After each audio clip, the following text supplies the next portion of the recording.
Universe, it's Caner Tip Tuesday. Today, by request, how to handle the bum rush. And if you stick to the very end of the video, I'm going to show you a unique cane strangulation.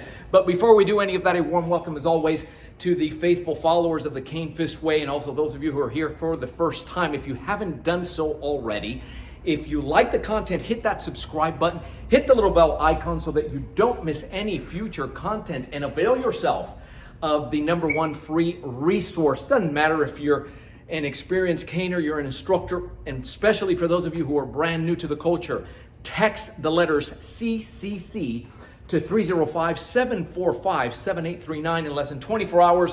We will be on a phone call answering all your questions regarding caning, the cane training. And that way it's going to save you time, funds, and frustration on trying to do all this stuff on your own. Get it right from the onset. What is this bum rush that we are referring to? I've covered it in other segments before. It's essentially a tap when you might not be expecting it. So you're dealing here, and before you know it, this guy's pretty quick. He's fast. He goes ahead, rushes you, and will either pin you on the floor, but he can take you down. And if he takes you down, now that's going to require a different set of skills. We introduced cane defenses, ground grappling on the floor with a cane back in the early 2000s in the original ACSD, the classic collection DVDs, and in other segments. But we're not going to go to the ground today. I'm going to show you how to handle and how to try and stay on your feet, and the value of this tool in that situation. So obviously distance is the name of the game. You want to keep it there. And to that end, it's an aggressive power shot strategy. That is no secret. Back off, and tight. Gotta be tight in here. You understand because of that, especially if this guy knows what he's doing and he's done these takedowns before, that if I open myself up and I'm off the midline, this is an easy way for him to jam. So coming in here and tight and coming in and knowing where to strike. Again, the most difficult strike for him is the one he doesn't see. He's coming straight in. I'm going to take out that shin. He switches those legs. He's coming in with the other leg. Even easier if I'm coming in here. But notice how he's already coming in protected with the hands. Especially if he especially if you're not seeing this coming. So I'm going to show you this from three perspectives. The first one would be to use that power shot strategy to keep that opponent at bay. And really, I'm not sitting here and getting into a match with him and doing this. That's not the power shot strategy. Juggernaut is straightforward because I'm going to blow you right off. I have the tool. He's got to be willing to take a couple of shots.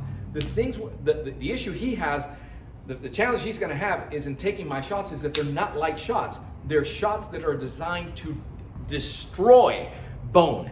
So any limb or anything, that's why we're so selective, so picky about the canes. They have to be able to withstand impact, go through, and you train for that. And you train to have the energy to do that. And you train to be able to do that in a tight guard zone. So that's your first strategy.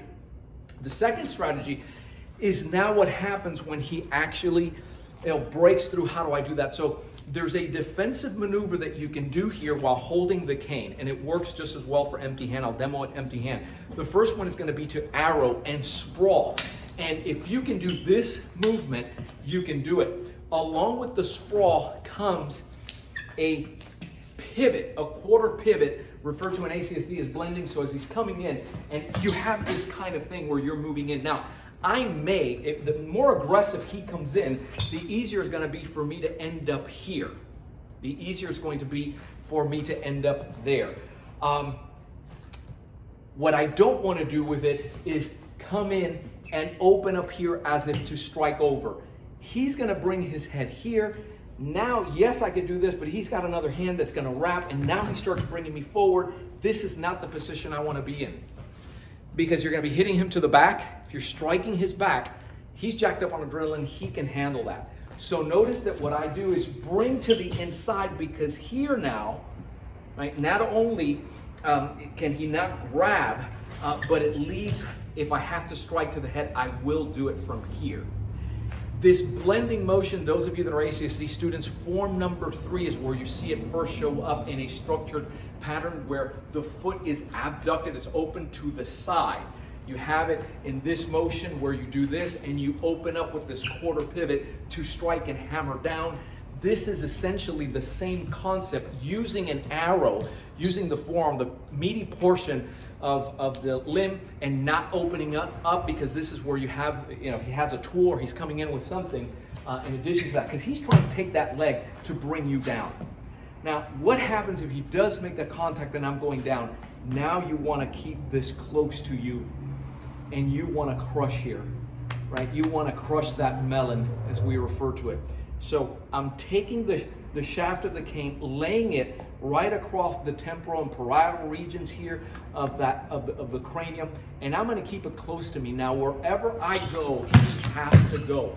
If I turn to the other side, take that step back and rotate, look at it here, he has to go down, and that puts me in a position now to go ahead and strike, hit limbs, crush the wrist, hit the wheels, hit the knee, incapacitate so that he cannot chase you. So watch this. How do you have this in the flow? We spoke about a couple weeks ago about that steering wheel. If you look at it, this position here keeps it tight in the guard zone. That's what you're doing. So when you see movements like this, or a movement this way, and you see these quarter pivot that ACSD take, that's why we work on circular foot patterns without having to look down or look at the cane. These movements here all are designed to do this, so that you can go ahead, and when you do move in there, if he does continue to come, keep it here. The same thing happens with the empty hand. You're looking at it here. He comes in, I'm going to move out. It's a hammer fist to the back of the head, right? So that affects vision. If you put your hand in there, I can take my thumb, and right behind, right, there's a point in there that's very, you can go ahead and turn his head out there and go ahead and knee. Those are devastating strikes if you were to get there. So it's essentially a combination of arrow with sprawling and that quarter pivot. Now, you've made it thus far. I told you I'd share this with you. When you are, there is a, everybody's familiar in ACSD, this is called chambering. Whether you have it here, whether your hand is here, it's here. Chambering the cane, whether you're in a standard grip with the horn down, up, and coming straight from the shaft. You also have this armadillo movement, which is a raising and coming up where you strike. You have this in our American cane boxing curriculum. When you're to the inside, if you use that arrow, in the version I was showing before, I'm coming to the same side. If you got caught and he's coming over here and I open that arm up, it's away, but it's still in alignment with, he's going to try to get in there, but you got to come up. And along with that strike, look at the striking here. Here's the strike, I'm coming up. He goes, he quickly has to move that head. Now you're up here, now you're cranking the neck. Now, his arms are still around here, but the more he tries, if he goes to try and grab that cane or anything he tries, he's just choking him. See, he's tapping with the other hand. I take that out, put it right under. This is pretty bad. And I've released the grip, right? This is my chambering position. If I straighten up here, he goes, yeah, I can't even straighten, come out. I can't even straighten out all the way and crank and, right? It's self-explanatory what happens there. But it's to show you that a lot of these movements, including coming in here and chamber and coming right back out, the way that it works with the cane, it's not always what you think it is, and it really offers tactical self-defense protection. I am using an ACB 32. If you're using a standard, you're not going to get into, why was it, the ACB is 32, why? Because it's for close quarter combat in here so that you can move from there. So that's a little bonus there. Chances are you had not seen that one with a cane before. And where do you learn all this? That's why we want to go ahead and text CCC to 305-745-7839 so we can show you how to do this right from the comfort of home. But listen, to learn it hands-on 2 times a year, we meet here at the Miami headquarters. For that, we have the next one right now, 75% full to capacity right now. Text the letters fall 2022 to 305-745-7839, and let's have a conversation and see if that's the live hands-on training, 4 days in here with us in an intimate group, so that you can maximize your training and have us here. Boy, everybody comes down. Coaches come down. Just a phenomenal, the premier cane self-defense hands-on training right here at the Miami headquarters. I'm Joe Robaina for American Cane Self-Defense. Thanks for watching. Keep caning.